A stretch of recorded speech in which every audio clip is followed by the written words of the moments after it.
Photographers association యొక్క అధ్యక్షులు general secretary Shri Kishan Gupta గారు, ప్రెసిడెంట్ వెంకటరెడ్డి గారు మరియు నాగేష్ గారు కోశాధికారి, లింగమూర్తి గారు గౌరవ అధ్యక్షులు మరియు శైలేంద్ర గారు, జగదీష్ గారు మరియు మిత్రుడు రవి గారు, భారతీయ జనతా పార్టీ అధ్యక్షుడు గ్రేటర్ హైదరాబాద్ అధ్యక్షుడు శ్రీ వెంకటరెడ్డి గారు, మిగతా భారతీయ జనతా పార్టీ నాయకులు, ఉపాధ్యక్షులు శ్రీ నందు గారు మరియు మా అమర్పేట నరేందర్ అసెంబ్లీకి కన్వీనర్ మరియు భిక్షపతి గారు మరియు అజయ్ గారు, మిగతా భాస్కర్ రెడ్డి గారు, మిగతా అనేక మంది ఈ యొక్క ఉద్యమంలో పాల్గొంటున్నటువంటి మిత్రులారా, సోదర సోదరిమల్లారా, నిజంగా చాలా సంతోషమైన రోజు.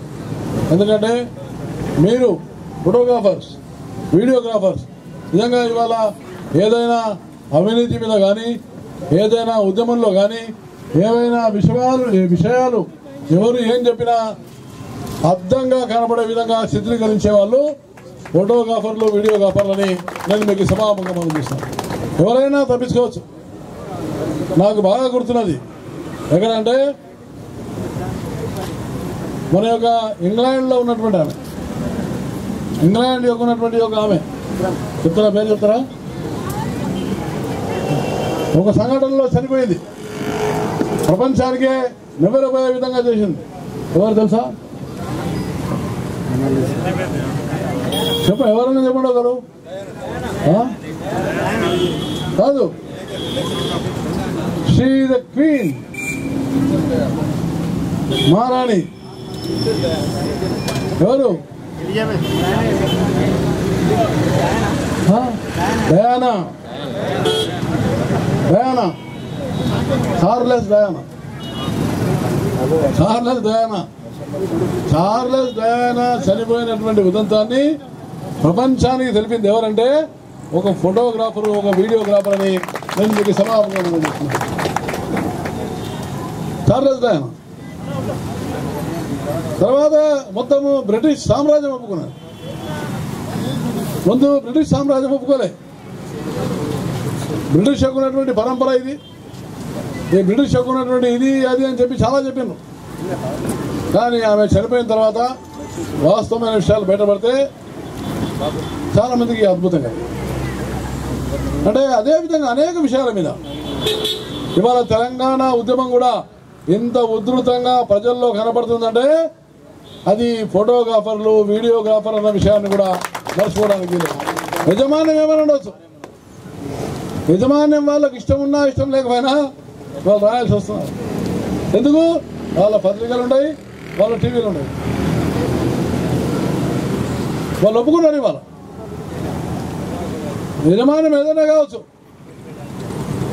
కానీ ఒక విషయం మాత్రం మీకు మనం చేస్తున్నాను, అంటే నిజం అనేటువంటిది నిప్పు లాంటిది, దాన్ని బహిర్గతం చేస్తున్నది ఫోటోగ్రాఫర్లు, వీడియోగ్రాఫర్లని నేను మీకు సభాముఖంగా తప్పకుండా మనం చేస్తున్నాను.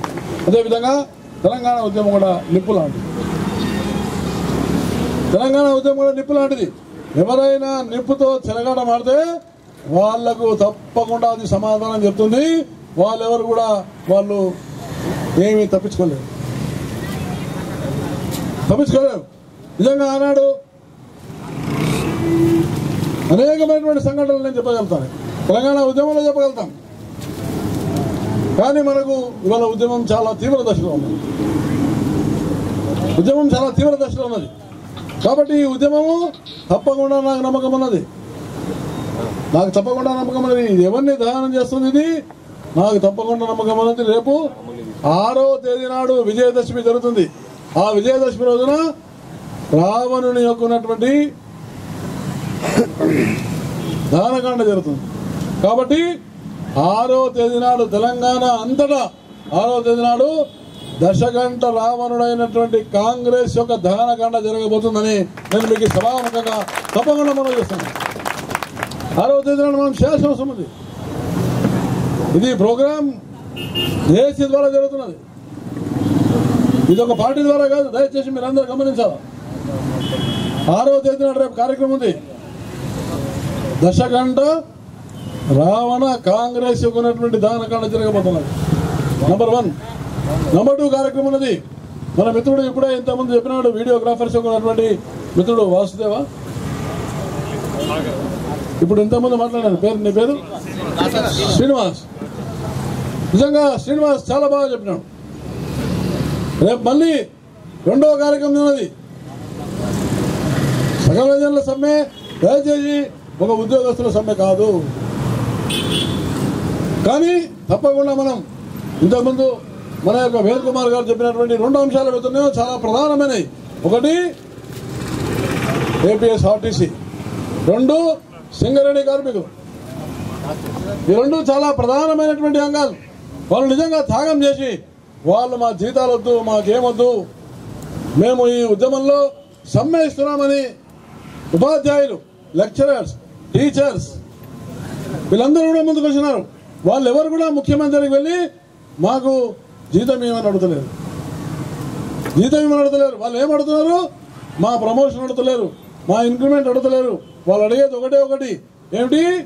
తెలంగాణ రాష్ట్రం ఏర్పాటు చేయమని కోరుతున్నారు తప్ప వాళ్ళ స్వార్థం కోసం కాదు అని నేను మీకు సభాముఖంగా తప్పకుండా మనం చేస్తాను.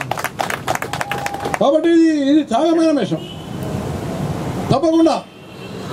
కానీ కొంతమంది రాజీనామాలు చేస్తే మేము చాలా గొప్ప త్యాగం చేస్తాం అనుకుంటున్నారు. కానీ అది త్యాగం కాదు. ఉద్యమంలో ఒక భాగం అనుకోవాలా, ఉద్యమంలో ఒక భాగం అనుకోవాలా. ఎవరే కానివ్వండి, ఏ పార్టీ కానివ్వండి. కానీ ఎవరైతే చేయకుండా ఇవాళ ఉన్నారో మన కిరణ్ కుమార్ రెడ్డి గారు దీని మీద దుష్ప్రచారం చేస్తున్నారు. కిరణ్ కుమార్ రెడ్డి గారు కావాలని తెలంగాణ ఉద్యమం మీద దుష్ప్రచారం చేస్తున్నాడు, రెచ్చగొడుతున్నారు. ఎవరయ్యా దానికి? శకున్ లాంటి వాళ్ళు, ఇవాళ దానం నాగేందర్, ముఖేష్ లాంటి వాళ్ళు శకుని పాత్ర వహిస్తున్నారు,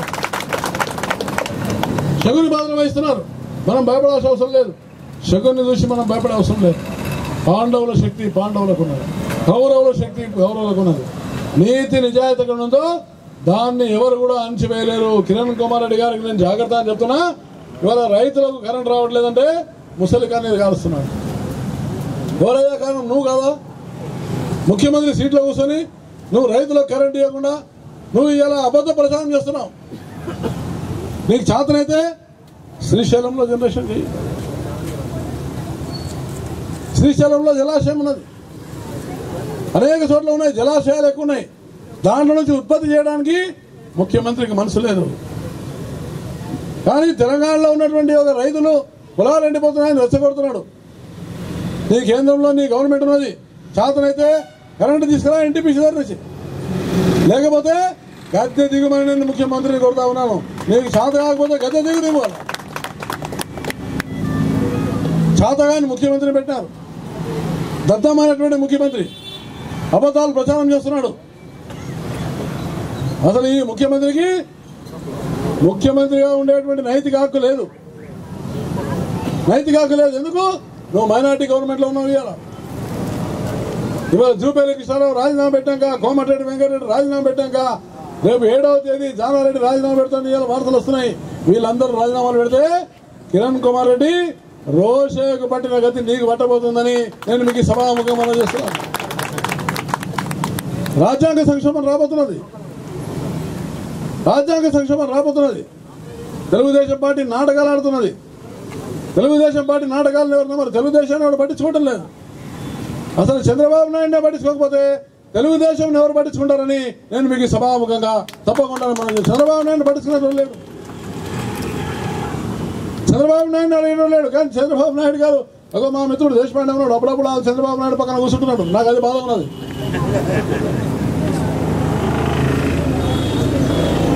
అప్పుడప్పుడు కూర్చుంటున్నాడు పాపం. కానీ నేను మాత్రం చంద్రబాబు నాయుడు పక్కన కూర్చోవడానికి సిద్ధంగా లేనని నేను మీకు సభాముఖంగా తప్పకుండా. ఎందుకు? చంద్రబాబు నాయుడు వ్యక్తిగతంగా నాకు చాలా మిత్రుడు, నాకు చాలా దగ్గర, వ్యక్తిగతంగా మిత్రులతో ఉండొచ్చు. కానీ స్పష్టమైనటువంటి విధానం లేనటువంటి పార్టీలతో పోతేనే ఈ తెలంగాణకు ప్రమాదం లేదు. అస్పష్టమైనటువంటి వాళ్ళు ముందుకు వస్తే తెలంగాణకు ప్రమాదం. ఇవాళ ప్రమాదం ఆంధ్ర వాళ్ళతో లేదు, దయచేసి మీరందరూ గమనించండి. ప్రమాదం ఇవాళ రాయలసీమ వాళ్ళతో లేదు, ప్రమాదం ఎవరితో ఉన్నది? తెలంగాణ వాళ్ళతోనే ఉన్నదని నేను మీకు ఈ సభాముఖంగా మనం చేస్తున్నాను. తెలంగాణలో ఉన్నటువంటి డోంగాలు అంటారు ఇక్కడ. తెలంగాణ భాషలో డోంగ్ చేస్తారు. ముంగడు ఒకటి మాట్లాడతారు, పక్కన ఒకటి మాట్లాడతారు. డోంగోలు అంటారు వీళ్ళు. డోంగ్లీగాలు బగర్ బేటిగా లోట ఏముండదు ఎక్కడ పోతారు. కరెక్టే మా నరేంద్ర బడ చెప్పిండు. అసలు నీకు ఛాన్స్ ఇస్తాం మాట్లాడడానికి. ఇట్లాంటి వాళ్ళకి అవకాశం ఇవ్వాలా. కింద ఏం లేదు, ఎటువంటి ఇవ్వాలా, ఎవరు ఇవ్వాలా, కింద ఎటువంటి ఇవ్వాలా. జాగరవుకి ఏమన్నది ఇవ్వాలా, కింద ఏం లేదు. కాబట్టి మనం గమనించాల్సిన అవసరం ఉన్నది. ఇవాళ రాబోయే రోజుల్లో ఉద్యమం నిజంగా మా శ్రీనివాస్ చెప్పినట్టుగా ఇది ప్రజా ఉద్యమం కాబోతున్నది. సకల జనులు వస్తారు తప్పకుండా. రేపు చలో హైదరాబాద్ కార్యక్రమం రాబోతున్నది. మీ అందరూ కూడా మనం చేస్తున్న లక్షలాది మంది హైదరాబాద్ ప్రజలు రోడ్డు మీదకి వస్తారు. లక్షలాది మంది ప్రజలు వస్తారు రోడ్డు మీదకి. లక్షలాది మంది ప్రజలు వస్తారు. నేను రాత్రి వారాసిగూడలో ఉన్నా ధూమ్ధాంలో. వాళ్ళకి చెప్పిన వాళ్ళు అన్నారు, మేము ప్రతి ఇంటి నుంచి ఆడవాళ్ళు, మగవాళ్ళు, పిల్లలు అందరు కలిసి రోడ్డు మీదకి వస్తే, హైదరాబాద్ లో ఉన్నటువంటి వాళ్ళు 5 లక్షల మంది రోడ్డు మీదకి వస్తే కిరణ్ కుమార్ రెడ్డి రాజీనామా పెట్టక తప్పదని నేను మీకు సభాముఖంగా తప్పకుండా వస్తారు. ప్రజలు వస్తారు, రారని కాదు. ప్రజలు సిద్ధంగా ఉన్నారు. కాబట్టి ఇంకొక మిత్రుడు పాట పాడినాడు ఇంతకుముందు. ఆ పాట పాడిన పిల్లని పేరేమి? సంతోష్. చాలా మంచి పాట పాడాడు. సంతోష్ పాడినటువంటి పాట చాలా గొప్ప పాట. ఏమన్నాడు? ఆత్మహత్యలు చేసుకోకూడదు, ఆత్మహత్యలకు పరిష్కారం కాదు, ఆత్మహత్యలు పరిష్కారం కాదు. చాలా చక్కటి పాట పాడినాడు. నేను రేపు భలే కార్యక్రమం చేయబోతున్నాను రా అంటే మా మిత్రుడిని ఆహ్వానిస్తా పాట పాడడానికి. అంటే కరెక్ట్ చెప్పిన అతను. ఆత్మహత్యల పరిష్కారం కాదు, కానీ వాళ్ళ యొక్క త్యాగం ఏతుందో, వాళ్ళ యొక్క ఏదైతే వాళ్ళు ఉన్నటువంటి పౌరుషం, వాళ్ళు ఉన్నటువంటి సాహసం ఏతుందో అది చాలా గొప్ప విషయం. దాన్ని మనం తక్కువ అంచనా లేదు. 650 మంది అమరులైనటువంటి వాళ్ళు ఎవరున్నారు, వాళ్ళని మనం తక్కువ అంచనా లేదు. సాహసంతో చేసినారు, కానీ అది పరిష్కారం అరగదు. ఇది నచ్చ చెప్పాల్సిన అవసరం ఉంది యువకులకు, విద్యార్థులకు. నిన్న ఇబ్రాహీంపట్నంలో అతను కండక్టర్ ఆత్మహత్య చేశాడు. మొన్న మన కోయడ, ఆయత్ నగర్ దగ్గర ఉన్నటువంటి కోయడ ఎవరు? హోమ్ మినిస్టర్ ప్రభాకర్ రెడ్డి ఊరు. కోయడ అనేటువంటిది ఇంతకుముందు మాజీ హోంమంత్రి ప్రభాకర్ రెడ్డి వాళ్ళ ఊరు. అక్కడి నుంచి ఒక ఆడామే సెల్ఫ్ ఇమోలేషన్ చేసుకుంది, ఆత్మహత్య చేసింది. కాబట్టి ఇది పరిష్కారం కాదు. ప్రచారం చేయాలి మనం తప్పకుండా. అలాంటి వాళ్ళందరికీ చాలా జాగ్రత్తగా మనం కౌన్సిలింగ్ చేయాలి. ఆవేశంతో ఉన్నారు, ఆవేదనతో ఉన్నారు. ఏమైనా ఆవేదనతో ఉన్నారు? ఢిల్లీలో జరిగే పరిణామాలు ఏమన్నా మనకు అనుకూలంగా ఉంటాయా, వ్యతిరేకంగా ఉంటాయా? కానీ ఒకటి మీరు ఎవరో ఏమనకూడదు. సకల జనుల సమ్మె విజయవంతమవుతుంది. నేను మీకు బీజేపీ తరఫున చెప్తున్నా, సకల జనుల సమ్మె మీద దుష్ప్రచారం చేయకూడదు. సకల జనుల సమ్మె మీద మనం దుష్ప్రచారం చేసుకోకూడదు. మనది మనం చేసుకోకూడదు. మనలో ఏమన్నా బలహీనతలు ఉంటే మనం చర్చించుకుందాం. కానీ పేపర్లలో వస్తున్నాయి, తప్పుడు వార్తలు వస్తున్నాయి, పత్రికలు కావాలని రాస్తున్నాయి. అవన్నీ తప్పుడు వార్తలు. అవి ఎవరి పత్రికలు? సీమాంధ్ర పత్రికలు. వాళ్ళు కావాలని సకల జనుల సమ్మెను ఏదో విధంగా కుట్ర చేసి వాళ్ళు దీనిలో తప్పుడు ప్రచారాలు చేసి సమ్మెను విఫలం చేసే ప్రయత్నం చేస్తారు. కానీ మనం నమ్మకూడదు.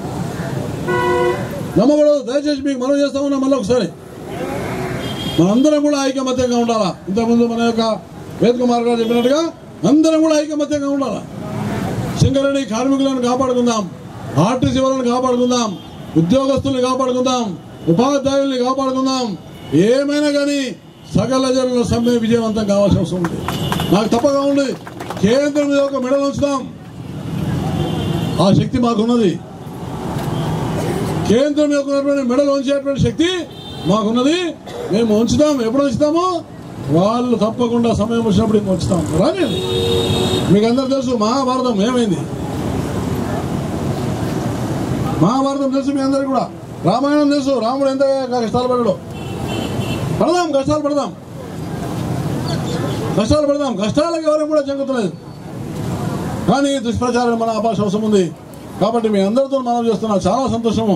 తెలంగాణ ఫోటోగ్రాఫర్స్ వీడియోగ్రాఫర్స్ అసోసియేషన్ వాళ్ళు ఇంత పెద్ద ఎత్తున ఇక్కడ ఈ ధర్నా చేసి మీరు కూడా నిజంగా చాలా చిత్తశుద్ధితో ఉన్నారు. ఎక్కడ ఫోటో అయినా, ఎన్ని ఆపదలైనా, లాఠీ చార్జ్ అయినా, ఏమైనా ఫైరింగ్లు అయినా ఎవరు ఉంటారా ముందంటే ఫోటోగ్రాఫర్ వీడియోగ్రాఫర్ ఉంటారు. వాళ్ళ ప్రాణం వాళ్ళు పెట్టలేదా? వాళ్ళకి కదా. వాళ్ళ ఉస్మానియా యూనివర్సిటీలో లాఠీ చార్జ్ అయితే ఎవరు చూపిస్తున్నారు? Photographers videographers. మీ ప్రాణానికి మీరు పణంగా ఉన్నారు.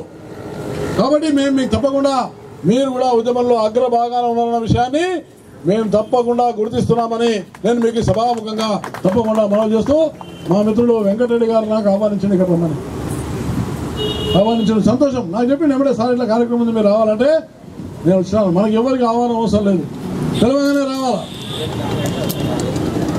రావాలా, ఎవరో పిలవాలి, ఎవరో చేయాలని అనుకోకూడదు ఉద్యమంలో. అందుకనే మీకు చాలా సంతోషము. ఇంకా వేద్ కుమార్ గారు చెప్పినట్టుగా ఈ అసోసియేషన్ ఇంకా బలం చేయాలి, సంఘటితం చేయాలి, బలం చేయాలి. తప్పకుండా మా యొక్క సంపూర్ణమైనటువంటి యొక్క మద్దతు మీకు ఉంటుంది. కాబట్టి మీ అందరినీ కూడా మేము తప్పకుండా మనవి చేస్తున్నాం. రాబోయే రోజుల్లో ఇంకా ఉద్యమం తీవ్రతరమవుతుంది. ఈ ఉద్యమం యొక్క ఉన్నటువంటి ఒక సెగలు ఏవైతున్నాయో కేంద్ర ప్రభుత్వానికి ఇప్పుడే తాకినాయి. తాగకపోతే కేంద్ర ప్రభుత్వం రైలు ఆపుతుందా? చెప్పండి, మీరు చెప్పండి. రైలు బంద్ అంటే రైలు బంద్ అయిపోయింది. రైలు బంద్ అంటే ఎవరు బంద్ చేశారు? మనం బంద్ చేయలే, రైల్వే డిపార్ట్మెంటే బంద్ చేసింది. రేపు మళ్ళీ 9, 10, 11 నాడు రైలు రోగం ఉన్నది. మళ్ళా నేను మీ అందరినీ మనం చేస్తున్నా, అందరం కూడా పట్టాల మీద వండుకోవాలి. రైలు రోగం ఈసారి పట్టాల మీద